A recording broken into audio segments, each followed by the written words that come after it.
Genèse chapitre 2. Ainsi furent achevés le ciel et la terre, et tout leur déploiement. Le 7e jour, Dieu avait achevé l'œuvre qu'il avait faite. Il se reposa, le 7e jour, de toute l'œuvre qu'il avait faite. Et Dieu bénit le 7e jour.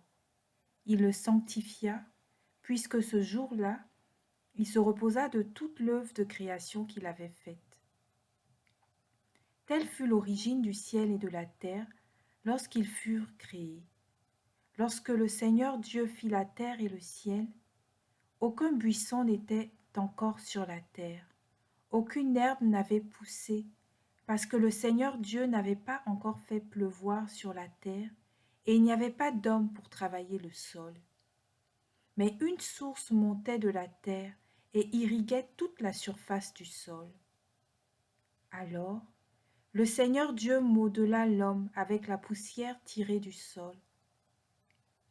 Il insuffla dans ses narines le souffle de vie, et l'homme devint un être vivant. Le Seigneur Dieu planta un jardin en Éden, à l'Orient, et y plaça l'homme qu'il avait modelé.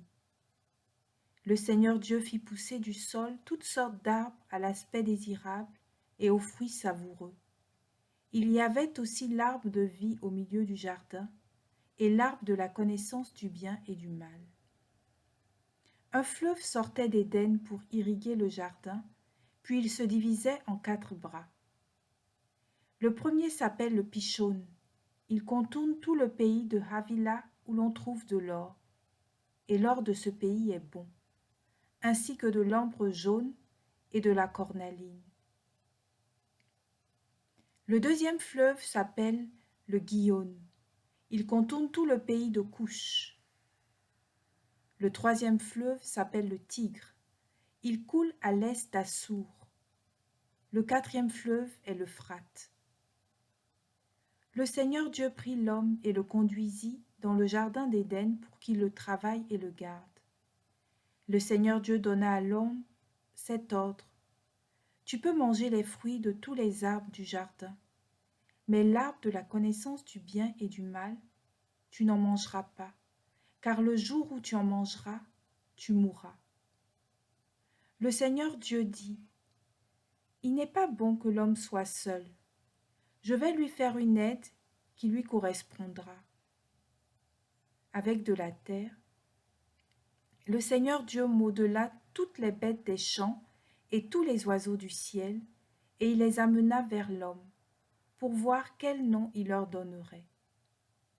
C'étaient des êtres vivants, et l'homme donna un nom à chacun. L'homme donna donc leur nom à tous les animaux, aux oiseaux du ciel et à toutes les bêtes des champs. Mais il ne trouva aucune aide qui lui corresponde. Alors, le Seigneur Dieu fit tomber sur lui un sommeil mystérieux, et l'homme s'endormit. Le Seigneur Dieu prit une de ses côtes, puis il referma la chair à sa place. Avec la côte qu'il avait prise à l'homme, il façonna une femme, et il l'amena vers l'homme. L'homme dit alors, « Cette fois-ci, voilà l'os de mes os et la chair de ma chair. On l'appellera femme, Isha, elle qui fut tirée de l'homme, Ish. À cause de cela, l'homme quittera son père et sa mère, il s'attachera à sa femme, et tous deux ne feront plus qu'un.